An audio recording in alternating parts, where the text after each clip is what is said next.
Sir घाटी के हालात बार बार जो है भाजपा इस ओर इशारा कर रही है कि घाटी के हालात ठीक हो रहे हैं, लेकिन टारगेट किलिंग जो है वो रुकने का नाम नहीं ले रही है। देखिए, आज जिस प्रकार पाकिस्तान की एक और साजिश हुई है दक्षिण कश्मीर के शोपियान में, श्री पूरन कृष्ण जी जो कश्मीरी पंडित थे उनकी निर्मम हत्या की गई है। ये मानवता को दागदार करने वाली घटना है। निहत थे और निर्दोष श्री पूरन कृष्ण पंडिता जी जो कि एक सामाजिक कार्यकर्ता थे, आम लोगों के लिए दर्द दिल रखने वाले एक शख्स थे। जिस प्रकार उन्हें टारगेट किया गया बहुत ही निंदनीय है। लगातार हमारी सेना, हमारी पुलिस और हमारे पैरामिलिट्री फोर्सेस के जवान कश्मीर घाटी में ऑपरेशन ऑल आउट के माध्यम से आतंकवादियों पर कड़ा प्रहार कर रहे हैं। पिछले एक महीने से बड़ी संख्या में पाकिस्तानी स्पॉन्सर्ड आतंकवादियों को मौत के घाट उतारा गया है। यह आतंकवादियों की फ्रस्ट्रेशन और डिस्पिरेशन है। निसंदेह आतंकवादियों को मौत के घाट उतारा जा रहा है, लेकिन जिस तरह से टारगेट किलिंग भी की जा रही है, तो क्या माना जाए कि अभी हालात पूर्ण रूप से ठीक नहीं है? देखिए, we are in a state of war for last 32 years. पिछले 32-35 वर्षों से हम एक प्रकार से जंग लड़ रहे हैं। हर साजिश का हम मुकाबला कर रहे हैं। दुश्मन जो है वो बौखलाहट में है।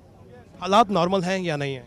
देखिए, एक ज़माना होता था जब कश्मीर में पत्थरबाजी, बंद कॉल्स, हड़तालों के कैलेंडर जारी होते थे, जब बाज़ार बंद, स्कूल बंद, बिजनेस एस्टेब्लिशमेंट्स बंद होती थी।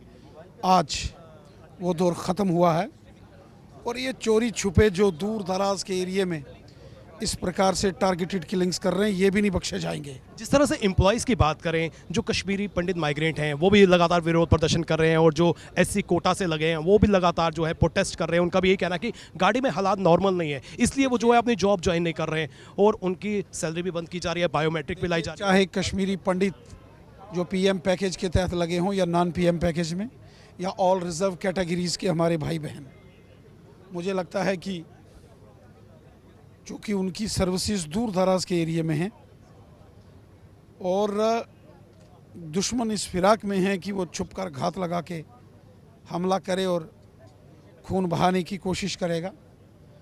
अभी और प्रिवेंटिव मेजर्स और स्ट्रेटजाइज करने की ज़रूरत है। जल्दबाजी में कोई निर्णय अभी प्रशासन को नहीं लेना चाहिए और सभी एम्प्लॉयज़ की सैलरी तुरंत रिलीज़ करनी चाहिए, क्योंकि दीपावली का बड़ा त्यौहार अभी आने वाला है। इस समय हम बहुत सारी चुनौतियों से जूझ रहे हैं, लड़ रहे हैं। दुश्मन की हर चाल हमने विफल करनी है। मिलकर सारे काम हमको करने पड़ेंगे। अब इलेक्शन की बात करें, जिस तरह से अब डिलिमिटेशन की जो रिपोर्ट है उसको चैलेंज किया गया है, अब सुप्रीम कोर्ट जो है उस पर सुनवाई करेगा, तो चुनाव हम ये कह सकते हैं कि अब टल गए हैं। डिलिमिटेशन कमीशन की रिपोर्ट को कहीं किसी अदालत में चैलेंज नहीं किया जा सकता, लेकिन सुप्रीम कोर्ट जो है 16 नवंबर को सुनवाई करने जा रहा है। चलिए, मुझे लगता है सुप्रीम कोर्ट इसको खारिज कर देगी, क्योंकि डिलिमिटेशन कमीशन एक ऑटोनोमस बॉडी है, उसने बेहतरीन काम किया है। इसलिए माननीय सर्वोच्च न्यायालय में जो केस दायर किया गया है, मुझे लगता है कि वो पहली हियरिंग में ही डिसमिस हो जाएगी। अगर पहली हियरिंग में डिसमिस नहीं होता तो हम ये मान लें कि चुनाव जो है अब टल जाएंगे, आगे हो जाएंगे। देखिए, कोशिशें तो हो रही हैं टालने की या कराने की? चुनाव टालने की, लेकिन हम कटिबद्ध हैं चुनाव कराने की और हम चुनाव कराएंगे। विपक्षी पार्टियों की बात करें तो विपक्षी पार्टी कह रही है कि भाजपा जितना भी जोर लगा ले वो सत्ता में नहीं आएगी। अब की बार 50 पार। अमित शाह साहब की रजौरी पुंछ में जो रैली हुई या जो बारामूला में रैली हुई, इसमें बारामूला, कुपवाड़ा और सिर्फ बांडीपुरा के लोग थे, एक जन सैलाब, एक जन समंदर निकल के आया।